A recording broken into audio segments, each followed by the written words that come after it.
Hi everyone. We're just waiting for people to join and then we'll get started. So I think we'll just give it about 5 minutes and then we can start with the presentation. Thank you.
What's up, LT? Oh, yeah. But it shows that I'm Turkey. It can show that I'm Turkey. For you, do you see me? Wasn't supposed to show that I'm talking as well? No, it's not me. Did you open the Turkey? Where is it?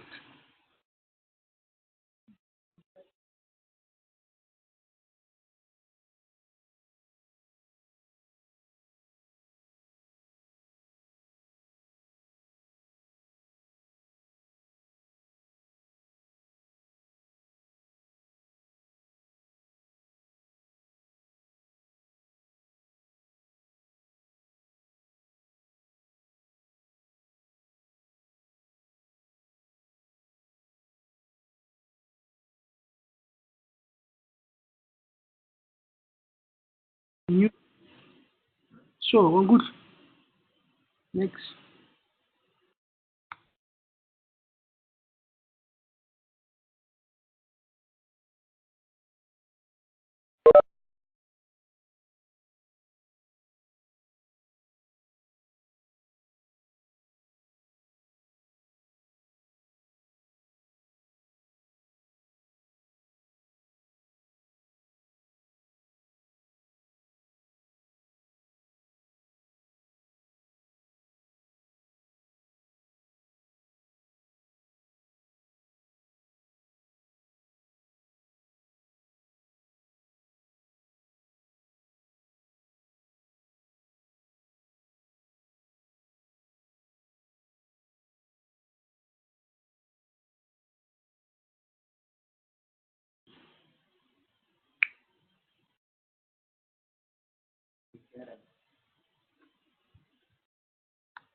When I look at those guys looking at each other, they go, wow, who's this?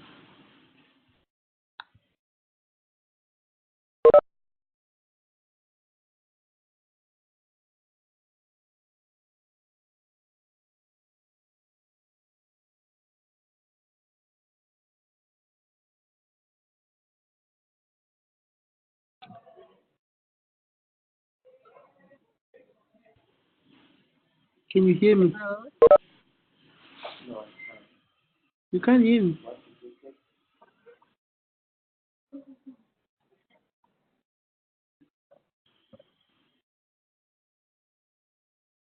So it's starting or something. So it's 30.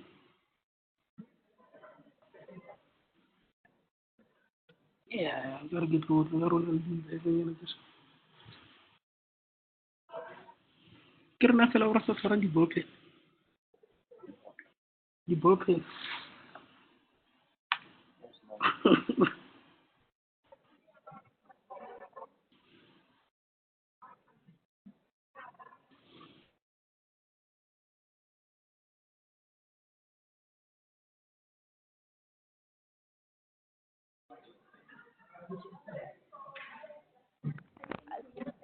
Yeah, not now.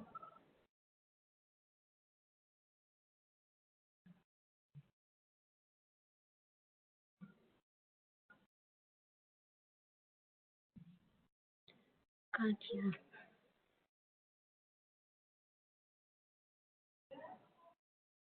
Rosina, we can't hear. Oh, sorry, I was speaking and no one could hear. Apologies. Yes. Hi. Thank you for letting me know. Hi, can you hear me now? Yes, I can. Okay, thank you. Okay, so let me just start over. Can everyone please go on mute for the session? If you have any questions, you can post it onto the chat and we will respond to it. Also, welcome to the IBM webinar for TADHack, MTN TADHack 2018. So I'm Rosina Teddy. I'm a developer advocate at IBM South Africa, and I'll be taking us through the session today. And we will have other presenters as well. So I'm just going to share my screen and go over some of the things I spoke about in yesterday's session. So if you were with us yesterday, then you will be familiar with some of the things I spoke about. So Tiani mentioned that we are welcome, well, participants for the hackathon are welcome to use APIs from any cloud platform, but for this weekend, IBM is making available the entire platform, and on there we have we've got APIs that range from data and analytics to Watson, Watson and AI, as well as blockchain. So in order to have access to these APIs, you need to get registered, and you get registered for an IBM Cloud Lite account. And the link for that is ibm.biz/TADHack2018. So I suggest everyone gets an account. You can sign up today, you can sign up right now, and this account is not going to expire within 30 days or so. This account is open, and you can use it even after the hackathon as well. Yes, I also spoke about the available code patterns that from IBM that you may use for the hackathon. And in today's session, you'll see what I mean when we talk about code patterns. So there's ready-made code that you can just use. You can fork it on GitHub and you can make use of it. There's also our program called Digital Nation Africa. I'm not going to go into too much of detail about that. I did speak about it yesterday. But if you would like to know more information on Digital Nation Africa, you can go to the link at the bottom over here, which is ibm.biz/DEVEX-DNA. So we will share these links on the chat as well. So don't worry too much, but if you want, you're welcome to take a picture or a screenshot of this page. And then we also have IBM Code, where the code patterns are available.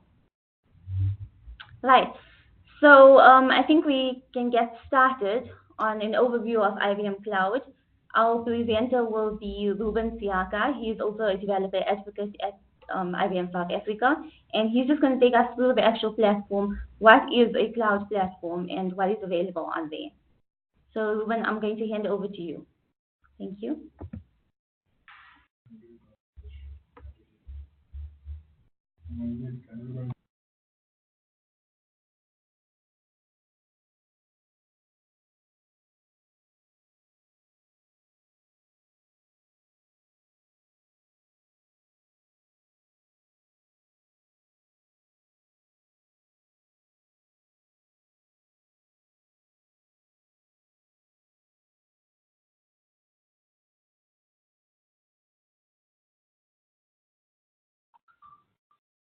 Okay.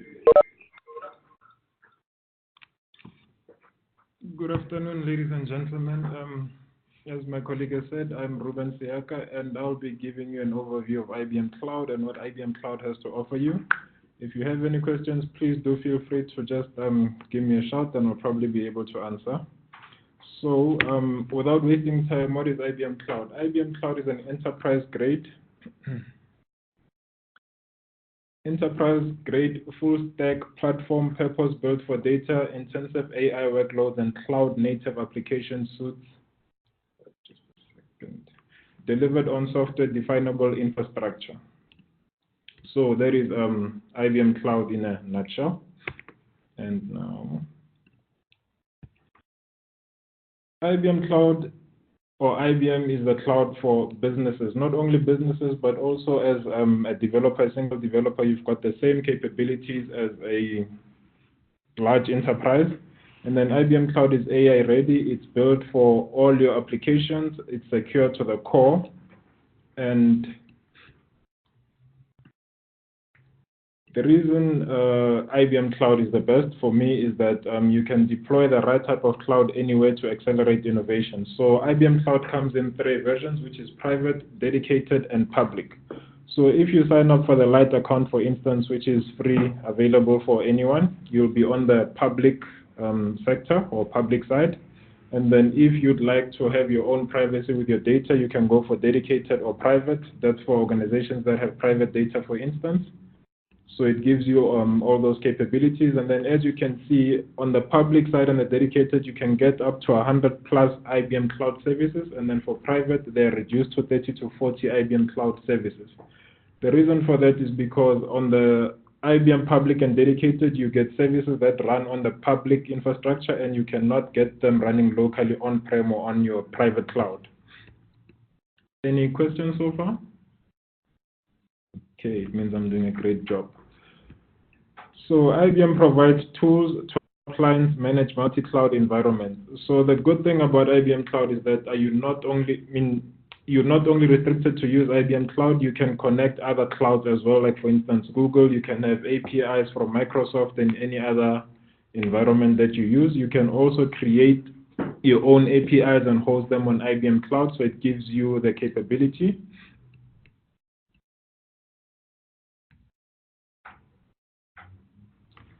So IBM Cloud gives you a wide selection of compute options.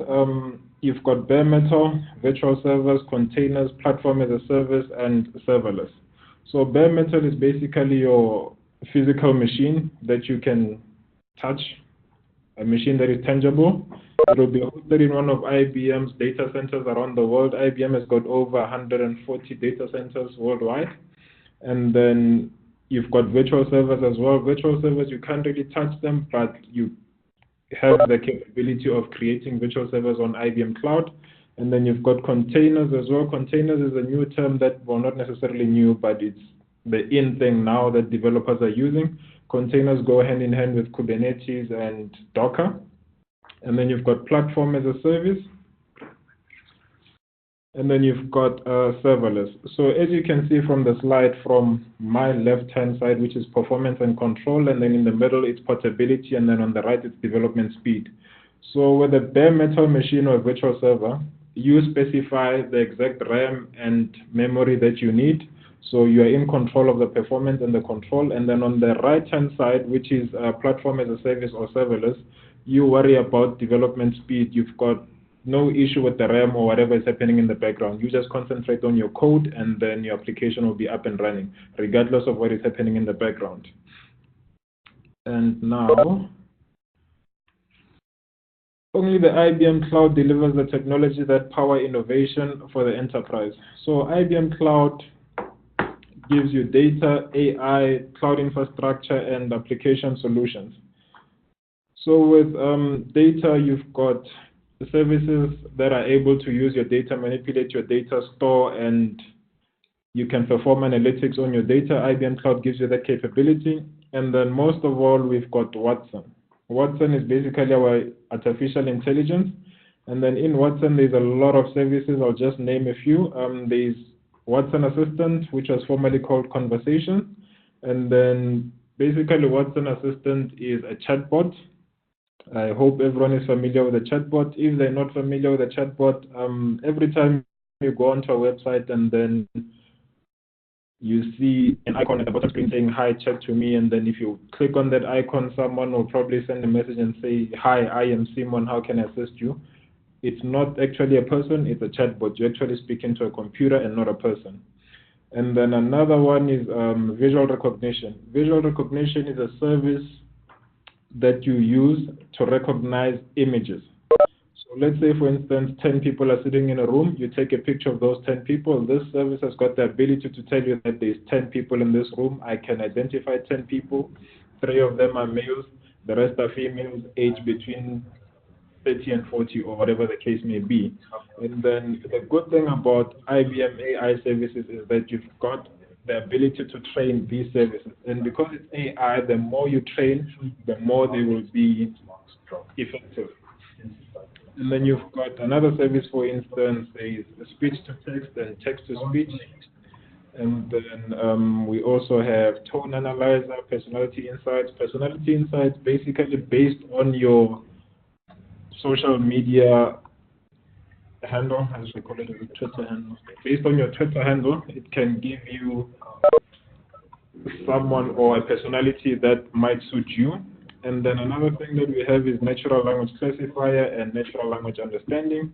Those are just some of the AI services that we have. And then the cloud infrastructure, I think I've already spoken about that. That's your bare metal and your virtual machines. And then applications and solutions and services, these are ready-made IBM solutions. For instance, we've got Watson Virtual Agent, we've got IBM Risk and Compliance, Watson Oncology. These are ready-made applications by IBM that you can buy if you're an organization or an enterprise.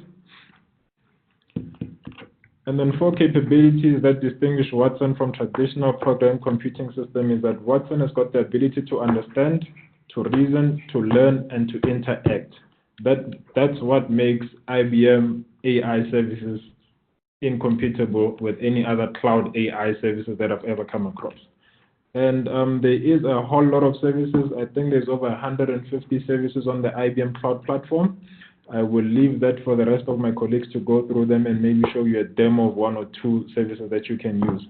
But then in conclusion from my side, IBM is the cloud for your business, and then it's AI ready, built for all your applications, secure to the core. Thank you very much. Thank you, Ruben. Okay, so I'm just going to go onto the platform and show you the catalog, so all the services that Ruben spoke about. You guys can hear me now, right? Okay, cool. Let me just share my screen again.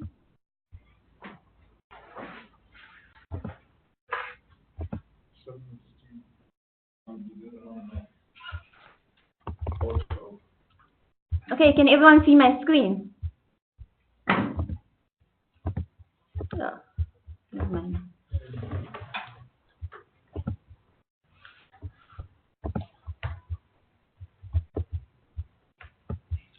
Okay, so what you're seeing here is the IBM Cloud platform, right? So when you log in, you'll be able to see the little burger bar on the corner. When you click that, you'll see all the different options that you can go to. So Ruben spoke about infrastructure as a service that can be found over here. He spoke about platform as a service, and that will fall under these over here.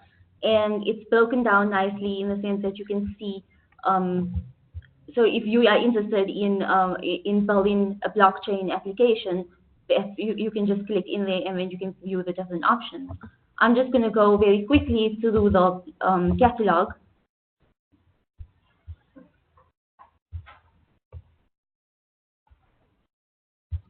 So again, you can see it's all broken down into the different categories.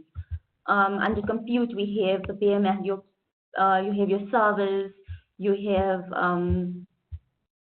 your networking, you have containers. If you are interested in creating a container Kubernetes service, you can do that over there, as well as storage. So if you want to create storage to keep your pictures or whatever it is, you can do that as well. And then I'm just going to skip over AI for now. We'll go back to that. Under analytics, also you have DB2 warehouse. There's a vast range of different analytics tools as well as Apache tool. Under databases, we have SQL. If SQL is supported as well as NoSQL databases. So some of these might look familiar to you. Under development tools, you'll find a lot of DevOps tooling. So over here, you can monitor your application or your solution, as well as you can do auto scaling, CI, continuous integration, and continuous delivery can be done over here as well. So there's a lot of tooling to support that. And then you get Internet of Things as well. So there's a whole Internet of Things platform. If you have devices or sensors, so if your solution has some sort of, maybe it's a temperature gauge, a temperature sensor, you can pull that information onto the platform, and from there you can do your analysis on it. So that's very interesting as well. Then there's security services as well, like firewalls. And then there's something called starter kits. So over here, if you are interested in maybe creating an application written in Node.js, it will provide that starter kit for you, and it will have that framework that is required over there. And it even goes as far as saying, okay, if maybe you are interested in creating a web application with visual recognition, you can do that as well.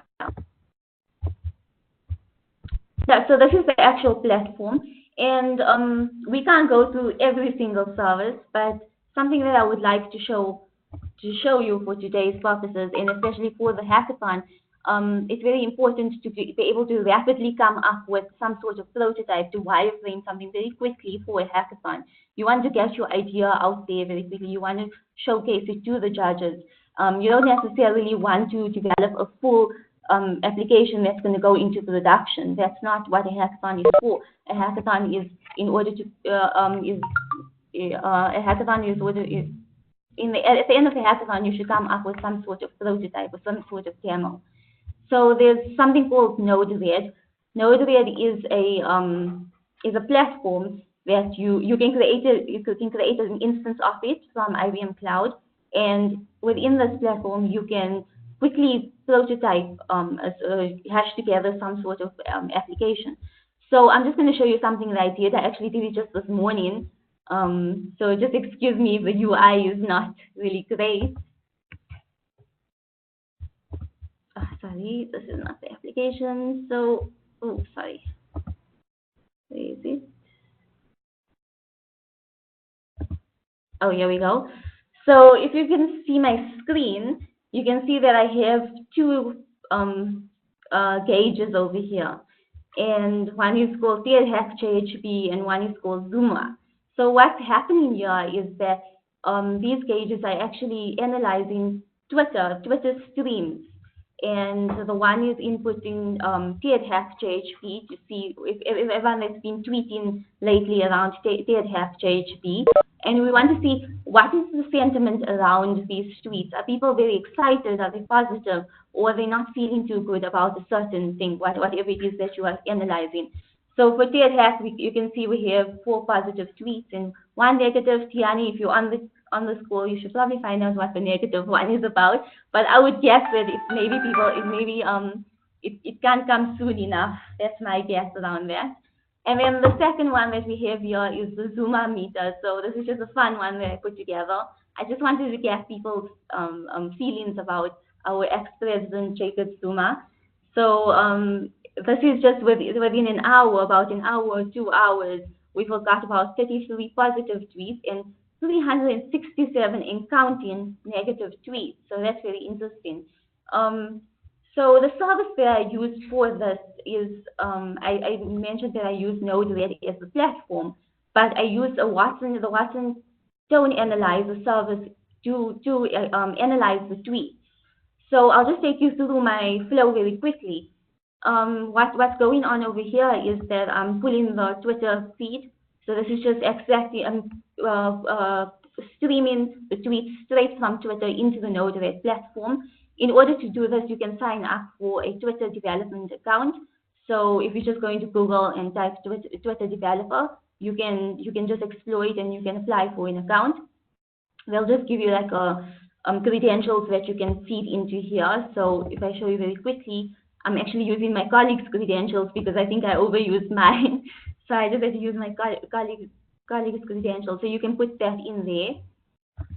And then it pulls this Twitter stream over here, and then it does a sentiment of these tweets, right? So within the Node-RED platform, there are these different nodes. That's what they're called. And you can find, we just scroll down, there is something called sentiment analysis over there. And under the Watson services also you'll find the difference, that you'll find tone analyzer. And there is also a Twitter one. Yeah, under social, you'll find the Twitter analysis. So if you're using these, you can actually get the sentiment of these tweets. And how sentiment or how tone analyzer actually works is that it extracts keywords or phrases within your text, and it will tell you, okay, it will give you the score based on the text or the type of text it is. So let me just give you a practical example of that. If somebody has to tweet, oh, I'm so excited for TADHack this weekend. Excited could be categorized as happy or excited or a very positive. It's a positive word, and it will score it accordingly. So the screen I'm showing you now is just a bit of some information on the tone analyzer tweet. You can take a look at it over here. I think I'll just share this.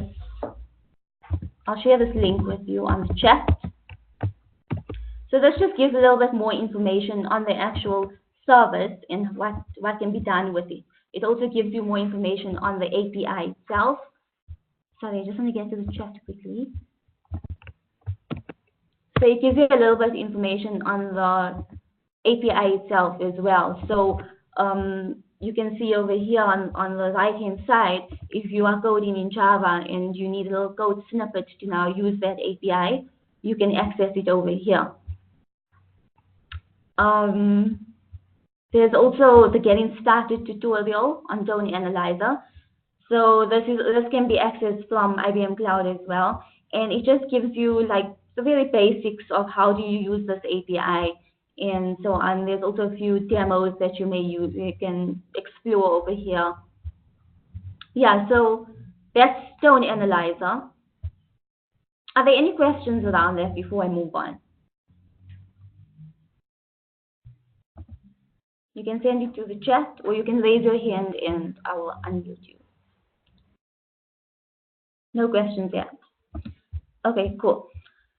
So as I said, I did all of this on Node-RED. I was going through the flow. I got a bit distracted there. But anyway, all it does is it analyzes the tweets and then it pulls it into my little gauge. So the gauge is just the UI element of it, and it shows, okay, it's going. So like if we, sorry. So if we, so this little gauge over here, it's a little UI, and all of this was developed on the Node-RED platform. I didn't have to do any HTML or CSS in order to get this quick little UI.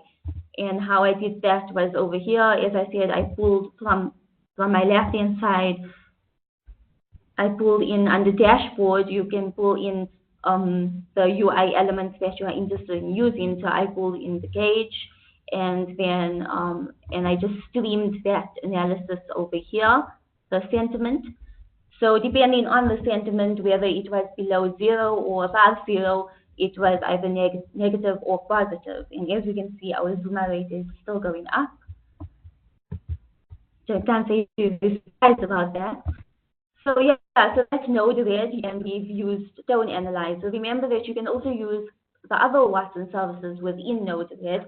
So it's not limited to just Tone Analyzer. We've got, as Ruben mentioned earlier, we've got a lot of others. We've got Natural Language Classifier. We've got Personality Insights. So I spoke yesterday a bit about Personality Insights and how you can actually understand the personality of whoever wrote a certain text base. So there's a nice demo online as well that maybe you can explore, and you can also fork that demo. Sorry, I'm just going to open it up quickly.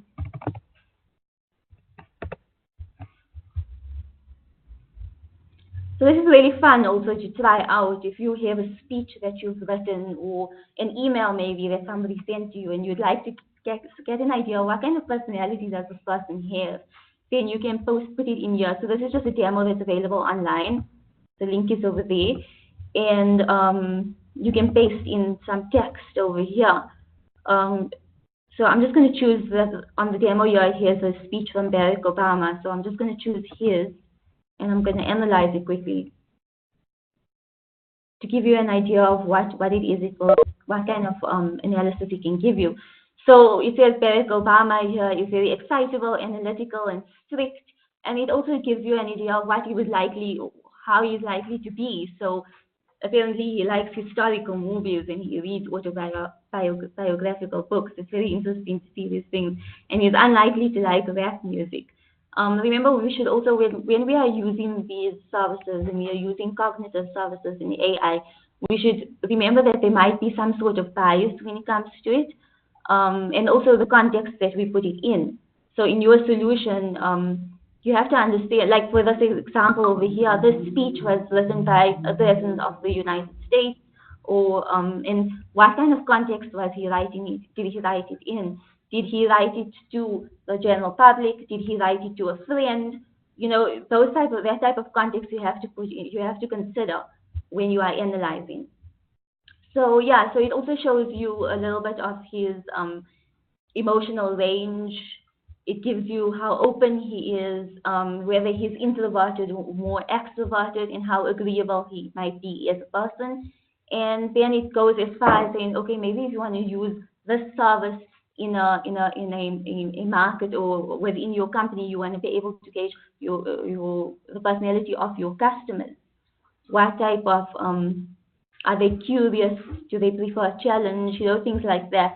So it's very interesting how you can use this. I mean, we using it just in a fun way, like as well as with the tone analyzer, using a very fun way just to get an understanding of how people on Twitter feel towards our president or the tweets towards him. But if you think of how you can use this service, maybe in production as a customer, you can get an understanding.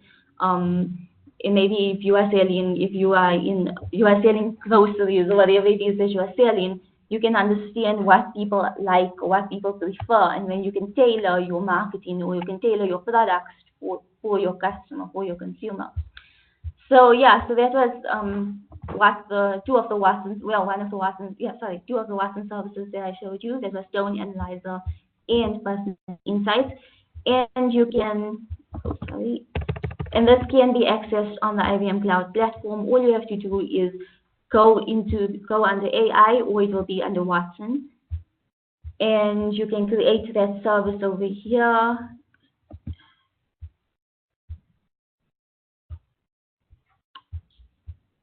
You just have to create it. I'm not going to create one now, just for time purposes. And once you create it, you'll get access to credentials. So it will give you a URL, it will give you a username and a password, and that can be used to expose the API. And as I mentioned earlier, there's a lot of documentation to support this. So as you can see, a view docs in up the page over here, and that will show you exactly how you can use it within your development. So yeah, I'm going to hand over now to my colleagues. My colleague Marshall, he's going to take us also through, he also hashed together something on Node-RED, and yeah, he'll just show you what he did over there. Thank you. Hello guys, hello, can everyone hear me?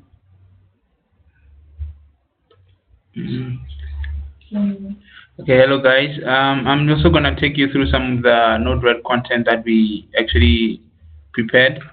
So I'm just going to quickly share my screen with you guys right now. Okay. Okay, can everybody see my screen? Okay. The first thing that I'm gonna take you through is I'm gonna start from the IBM catalog. So with the IBM catalog, there are a couple of services I think Razina already explained to you guys what is in the catalog. So I'm also gonna do something similar, which is the Node-RED application that we worked on. So I'm gonna take you through the whole path of how we go about actually creating a Node-RED application. So how we go about it is you can search Node-RED on your catalog to make use of the service. Let me just search Node. Okay, as you can see, there is our Node-RED application as starter pack. So with this starter, you can, when you open it, you can be able to name your application whatever you like. Let's just call this demo or TADHack.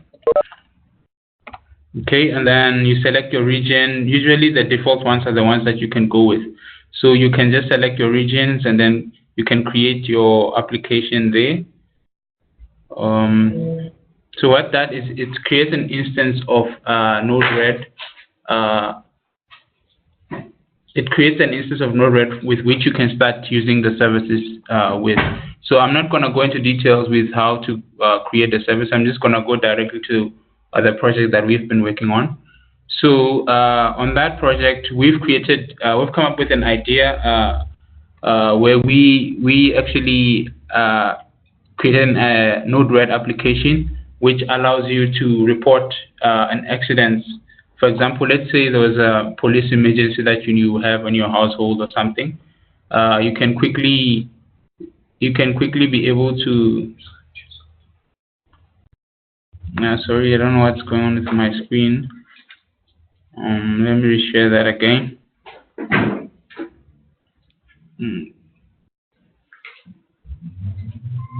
Okay, can everybody see my screen? Okay, all right. I was still saying that the idea that we have is we created nodes, a node application that allows you to be able to report an emergency if you have it. So the app allows you, let's say you get into an accident, you can be able to click on a button, enter what type of emergency, and it will send that emergency report to a police station or a hospital, depending on the type of emergency that you do have.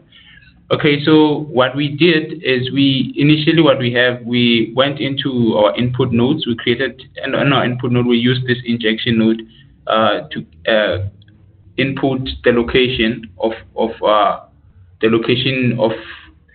the user that is using our application. So I'm just going to go into the view so that you can be able to visualize whatever I'm speaking about. So basically what happens is this is how we deployed our application. So first of all, this lat and long mean the latitude and the longitude depending on your location. So if you open the application, it automatically picks up your location. Let's say you at some location, maybe in Joburg, it will put the longitude and the latitudes based off your location there. So what you need to do is select the type of emergency that you have. By default, the type of emergency we had set it to police because that's usually in most incidences police are involved. So let's say you have a hospital emergency. Maybe you have something that has to do with a hospital, for example. You need to go to the hospital for some reason. You'll just select hospital there. So going back into the nodes, so this is what we have there. So based on our nodes is you'll have to input, as you can see, this part of our nodes there. That's the screen, as you can see. On the screen you have that this is like a drop down box for you to select any of the options that you do have. So this is our interface, our client interface there, as you can see, which is similar to what we have, which is similar to that.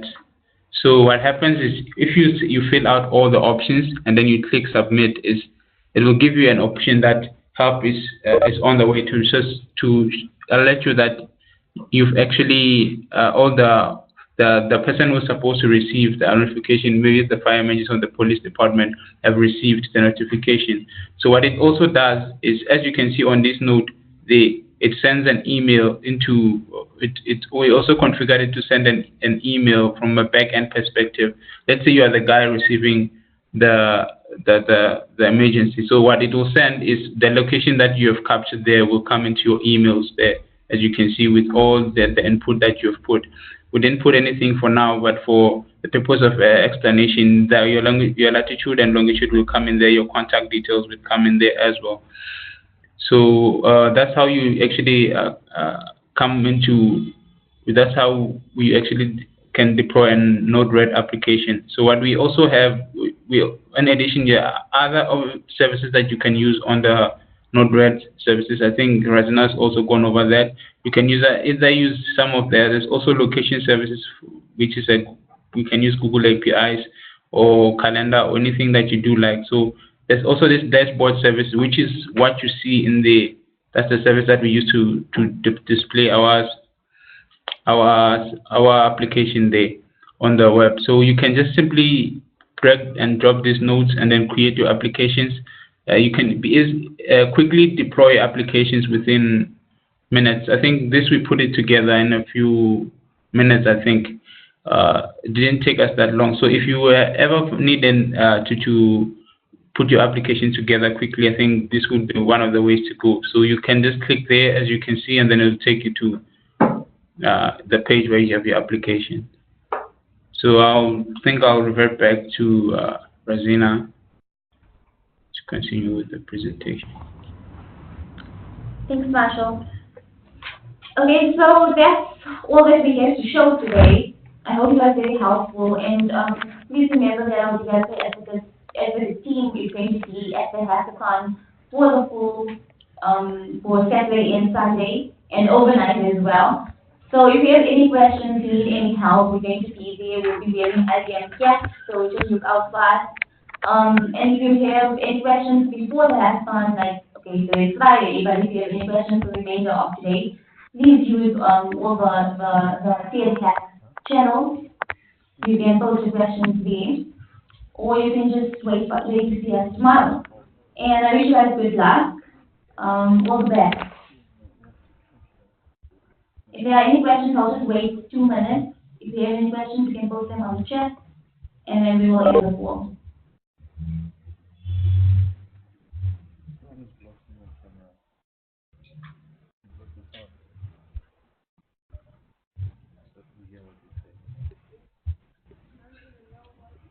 Okay, I'm guessing there aren't any questions. And once again, don't forget. Oh yes, okay, thank you, Tiani. Dev@geekculture.com is one of the channels. So you can post any concerns there. And I also have a question coming in privately. Do we have access to the API now? Yes, you do have access to everything. You can sign up ibm.biz/TADHack 2018. So let me just send that to the chat as well.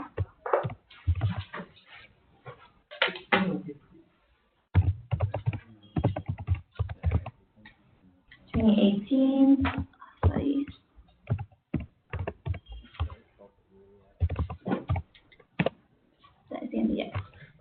Oh, sorry, I sent it privately. Let me just send it to everyone. So, once you go to this link, you can register for a Cloud Light account. And I said this is where you will get access to all these APIs. There are some APIs that are limited, but all the services that we showed you today are all available. And the ones that are very limited are mainly the infrastructure services, so don't worry too much about that. And yeah, once again, good luck. We shall see you guys tomorrow. Goodbye.